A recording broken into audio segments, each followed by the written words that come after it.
ನಮಸ್ಕಾರ ರೈತ ಬಾಂಧವರೇ, ಎಸ್ ಕನ್ನಡ ಯೂಟ್ಯೂಬ್ ಚಾನಲ್ಗೆ ತಮಗೆಲ್ಲರಿಗೂ ಆತ್ಮೀಯವಾದಂತಹ ಸ್ವಾಗತವನ್ನು ಕೋರ್ತಾ ಇದ್ದೀವಿ.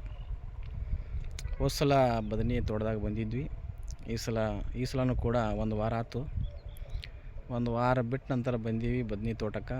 ಬದನೆ ತೋಟ ಯಾವ ಥರನಾಗಿ ಒಂದು ಪ್ರಗತಿಯತ್ತ ಸಾಗ್ತಾ ಇದೆ ಅನ್ನೋದನ್ನು ನಮ್ಮ ಬಸವರಾಜ್ ಜೀಟ್ಗಿ ಸರ್ ಅವರು ಹೇಳ್ತಾ ಇದ್ದಾರೆ. ನೋಡೋಣ ಅವ್ರ ಬಾಯಿಂದ ಯಾವ ಥರನಾಗಿ ಎರಡು ಮಾತುಗಳನ್ನು ಮಾತಾಡ್ತಾರೆ ಅಂಥೇಳಿ ನೋಡೋಣ. ನಮಸ್ಕಾರ ರೈತ ಬಾಂಧವರೇ, ನನ್ನ ಹೆಸರು ಬಸವರಾಜ್ ಅಂತ. ಹೋದ ವಾರಾಗ ಈ ಬದನೆ ಥರವನ್ನು ವೀಕ್ಷಣೆ ಮಾಡಲಿಕ್ಕೆ ಬಂದಿದ್ದು. ಹೋದ ವಾರಕ್ಕಿಂತ ಈ ವಾರ ಡೆವಲಪ್ಮೆಂಟ್ ಭಾಳ ಚೆಂದಾಗಿದ್ದಾವೆ ಗಿಡಗಳು, ಮತ್ತು ಹೂವು ಅಂತೂ ಭಾಳಷ್ಟು ಆಗಿದ್ದಾವೆ.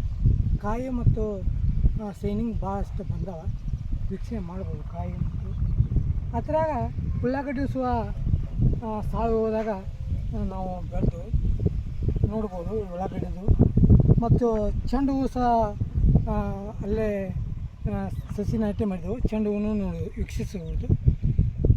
ಹೋದ ವಾರಕ್ಕಿಂತ ಈ ವಾರ ಗಿಡ ಭಾಳ ಡೆವಲಪ್ಮೆಂಟ್ ಆಗಿದಾವೆ ರೀ. ಎಲ್ಲ ರೈತ ಬಾಂಧವರೇ ವೀಕ್ಷಣೆ ಮಾಡ್ಬೋದು. ಯಾವ ಥರ ಅದ ಅನ್ನೋದು ಇಲ್ಲಿ ಸರ್ ತೋರಿಸ್ತಾರೆ. ಹೂ ಸೈಜು, ಹೂ ಆಗಲಿ ಕಾಯಿ ಆಗಲಿ ಭಾಳ ಗ್ರೋತ್ವಾಗಿ ಬಂದಿದ್ದಾವೆ. ಕಾಯಿ ಸೈಜಿಂಗ್ ನೋಡ್ರಿ ತೋರಿಸಿರ್ತಾರೆ. ಕಾಯಲ್ಲಿ ಸೈಜಿಂಗ್